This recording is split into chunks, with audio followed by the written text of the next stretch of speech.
Hi, I'm Sydnie Kohara of Channel 7's Marketplace, asking you to join me for our second annual Woman of the Year Luncheon, Thursday, February 9th, 11:30 a.m. at the California Culinary Academy. Co-sponsored by the San Francisco Business Times and Nordstrom, tickets can be yours by sending a self-addressed stamped envelope and a check made payable to KGO-TV Marketplace, Post Office Box 420007, San Francisco 94142-0007. Help us honor some very special businesswomen. This week on Marketplace, a close-up on the company run by women that's making a product that can help you lower your local phone bill.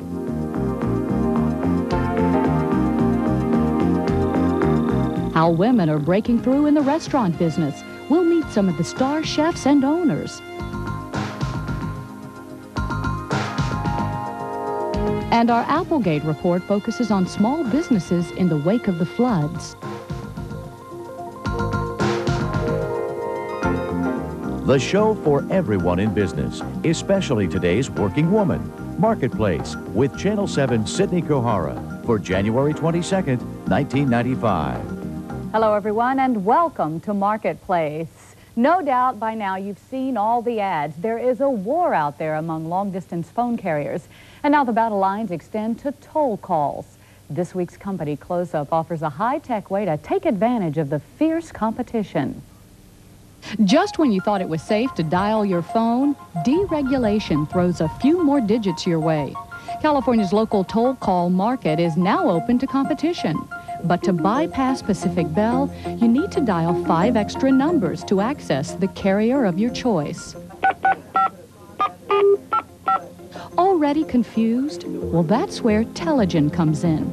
The Foster City-based company has created a new high-tech auto dialer known as the Access 2000. This little box, which hooks up to your phone, is designed to make life a little easier. You've seen all these ads with Pacific Bell, AT&T, MCI, Sprint telling you that you can save on those local toll calls. How do you do it? You have to dial an access code to do it. Well, with Access 2000, automation dials the access code for you and gives you the lowest rates on those intra-ladder calls. Thank you for calling Telogen. This is Craig. Can I help you? Industry observers believe technology is what separates Telegen's auto dialer from the competition. It doesn't require any installation. You can just plug it in, then you dial a code and answer a few questions, and it's automatically programmed. That's the primary advantage over any of the other units. After mortgaging their homes, Jessica Stevens and co-founder Bonnie Crystal set out to create a new company. In 1990, Telegen was born. For a couple of years, it was just basically the two of us, which meant that we would work from 10 o'clock in the morning on business until 6, then on engineering until midnight, then midnight to 5 on customer service and rework, and get a couple hours sleep and come in 7 days a week. But that's startup, that's Silicon Valley, isn't it? Hard work has its dividends. In 1994, revenues reached $3 million. And now, with the auto dialer on the market, Stevens expects sales to soar, multiplying at least 8 times this year. A big stake for such a little box. If it tests out to actually meet everything that currently it's being advertised to do, I believe it will have the dominant share of the consumer market and also the small business market. Telegen's future plans include taking the company public, possibly as early as this summer. Well, is the customer always right? In this week's Consumer Confidence Report, Channel 7 Money reporter David Louie goes shopping to see if customers are getting the service they want. Back in the old days, good customer service was expected. It was a given. Today, service stations have given way to self-service stations, and bank tellers are slowly being replaced by ATM machines. But technology hasn't replaced everything, yet. As soon as we step foot into a store, we expect to be treated by a live body, salespeople who are knowledgeable about the products they sell. We wanted to find out if customer service is still alive and well. Well, of course not. People are just there to move the merchandise. Before, they took it personally. Now they don't. Yeah, I'd say for the most part, if you can find a salesperson. I think that the service people, they treat kids like we don't even count, and like we're not going to buy anything, or we're just there to cause trouble. But that's not true, because we buy things and we're just like humans, just like everyone else. I think it's gotten worse in the last couple of years.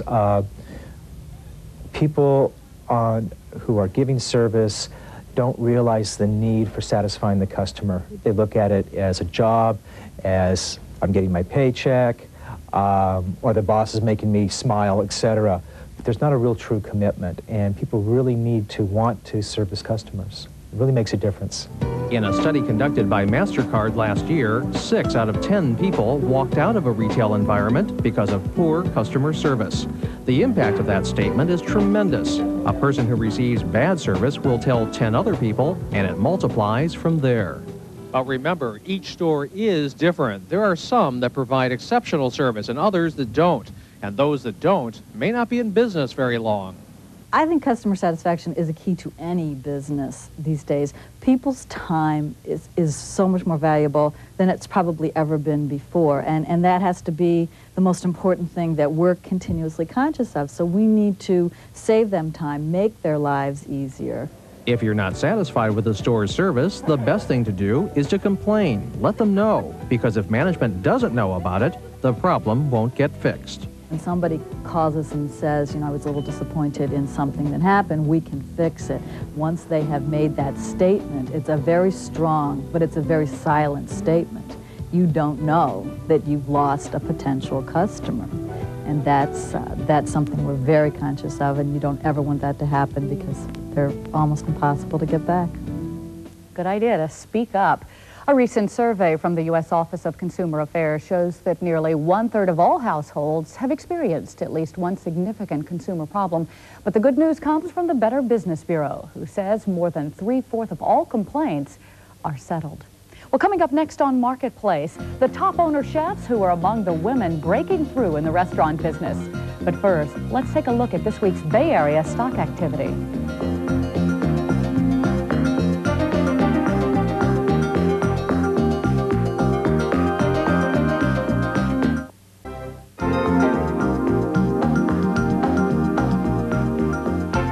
Every day, there are working women who fight an invisible barrier while trying to advance in their careers. The professional kitchen is no exception. In our new segment, Women Breaking Through, we'll see how women are cooking up a prosperous future in the restaurant industry.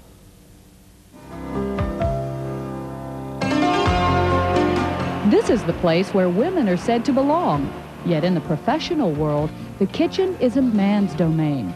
Just like the corporate boardroom, women are scarce in the top jobs of the restaurant industry. I have as many opportunities to get into a door at any restaurant as any of my male counterparts. It's getting into the higher paid positions that the glass ceiling is just now breaking. Very small cracks in it. I think there are still some barriers out there. I don't think that we are going to allow it anymore in the industry so much, and they're going to start breaking down a lot more. The National Restaurant Association estimates that 46% of the nation's chefs are women, an encouraging number, yet it doesn't apply to enrollment in culinary schools or membership in prominent culinary groups. The American Culinary Federation has 22,000 members, but only 8% are women. However, things are improving. In 1997, the 64-year-old organization plans to install its first female president. There are other signs that women are making strides in the restaurant industry. Here at the California Culinary Academy, close to 40% of the students are women. Not exactly parity, but that ratio is up from 30% last year. Enjoy your lunch. Welcome to Boulevard, one of the hottest restaurants in San Francisco. At the helm of this dining wonder is chef and owner Nancy Oakes. With 23 years of experience, Nancy believes that women bring something special to the table. Women bring a different sensibility. They see things, they definitely see food as feeding someone. I think sometimes men don't see it that way. It's more of a product or an art form. But I think instinctively a woman sees this plate of food as something that somebody is going to eat, and it's going to mean something to them. Female restaurant owners are in the minority. A recent survey by the National Restaurant Association determined only 1 restaurateur in 5 is a woman. However, among the younger owners, females fared a little better, a promising sign for the future. To chop away at some of the industry barriers, women are turning to the nurturing hand of support groups.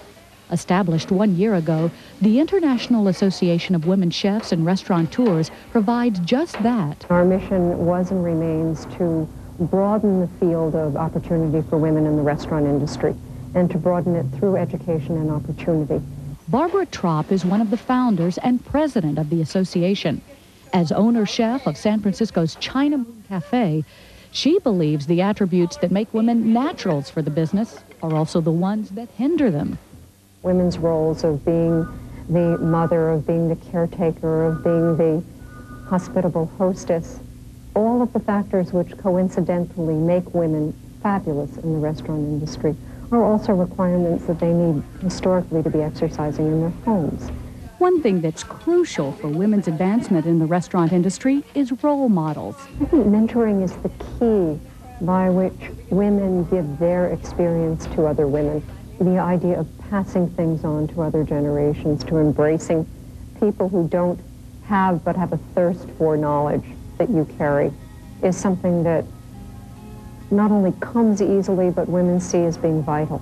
For those who dream about life in a restaurant, make no bones about it, the work is grueling. Everybody has a fantasy that you open a great bottle of wine and eat dinner with your friends every night, and really, you never see your friends, and you're too tired to drink the great bottle of wine. I would tell them if they don't have a passion for cooking, don't come into the field. Don't. You have to have the passion. If you don't have the passion, you won't make it, because you have to be dedicated. It's a lot of hard work. As more and more women prove they can take the heat and succeed in the kitchen, they look to the day when there is parity in the field and when opportunities in the industry abound, regardless of their gender. This industry is wide open to women, to anyone who has the guts, the persistence, the courage to reach for that star. It's right there. And I think I've decided what my second career will be. Well, today the IAWCR is 660 members strong. Now its doors are open to anyone wishing to support women in the restaurant industry. For more information, you can call this number, 415-362-7336. Also, speaking of restaurants, this is the perfect time to remind you about the second annual Marketplace Woman of the Year luncheon. The Marketplace Woman of the Year finalists are Ruth Brinker, founder of Project Open Hand and Fresh Start Farms; Rochelle Chong, the first Asian Federal Communications Commissioner; television anchor and producer Linda Ellerby; Bay Area women's health advocate Dr. Karen Johnson; California State Assemblywoman Jackie Spear; and Stanford basketball coach Tara Vanderveer. The finalists were all subjects of our Woman of the Week segments in 1994. The luncheon will take place on February 9th at the California Culinary Academy. Please come and join us. Tickets cost $35 each, with proceeds benefiting San Francisco Renaissance, an organization that helps women in business. Send your check in a self-addressed stamped envelope to KGO-TV Marketplace, Box 420007, San Francisco, California, 94142, 0007. And still ahead, Jane Applegate talks about what small business owners can learn from the floods of '95. Stay tuned.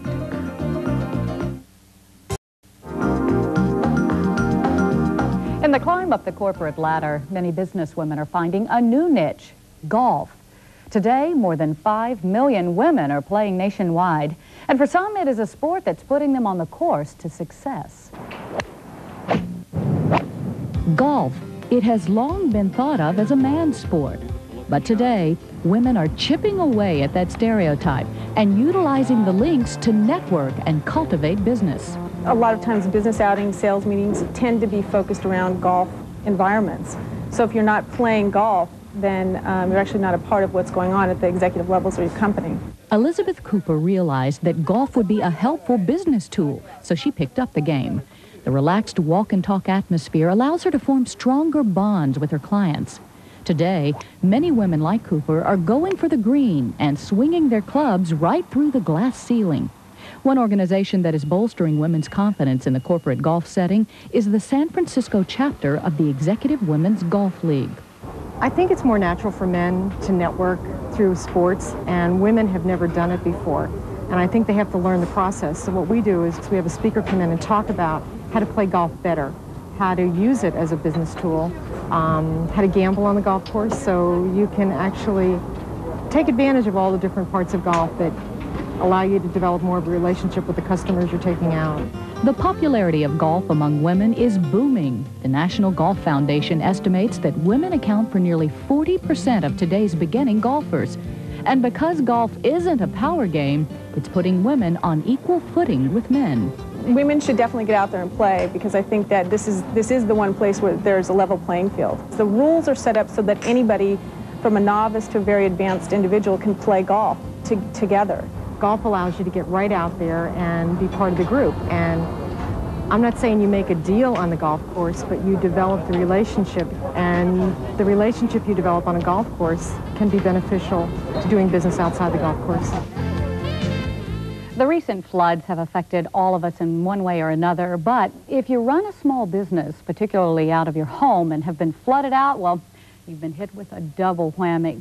And here to give us some helpful hints on how to survive and then get your business back on track is syndicated business columnist Jane Applegate. And Jane, welcome.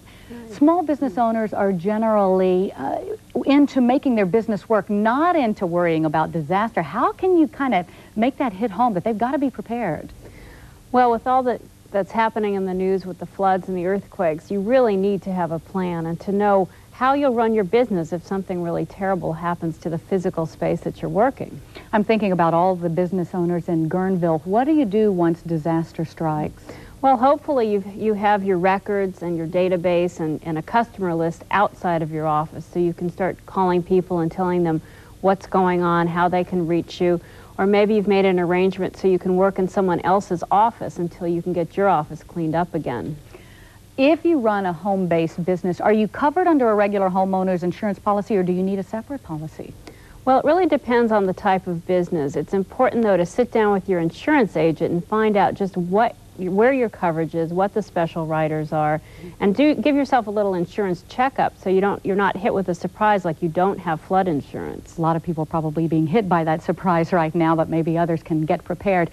It's hard to stop and try to document the flood damage when you're just trying to get out and save things.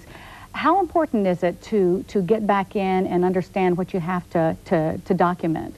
It's really important to take pictures. That any insurance adjuster or any time you're looking for aid from the government, you need to grab a camera, get a Polaroid, get any kind of a camera, take pictures. Even though you're emotionally upset about what's gone on, you need to take pictures and try to make a quick inventory of what's been damaged. Okay, good idea to have a video camera, shoot it before and then after, too. Great idea. Speaking of disaster assistance, what about SBA loans for disaster assistance? Well, the SBA has given out millions and millions of dollars in California, but there is still money available if you qualify. So the best thing is to call your local SBA office and talk to a disaster assistance person. Okay, and get back on the road as soon as possible. Thanks a lot, Jane, for all that information. And you can read Jane's column every week in the San Francisco Chronicle. Well, still to come, meet an entrepreneur who has taken her high-tech company to the top levels of success in a short amount of time. Stay tuned.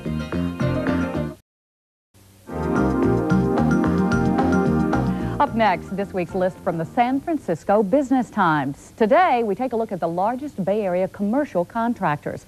Topping the list from San Francisco, Bechtel Corporation, Turner Construction, Perini Building Company, from Pleasanton, Dillingham Construction, and from San Bruno, Atkinson.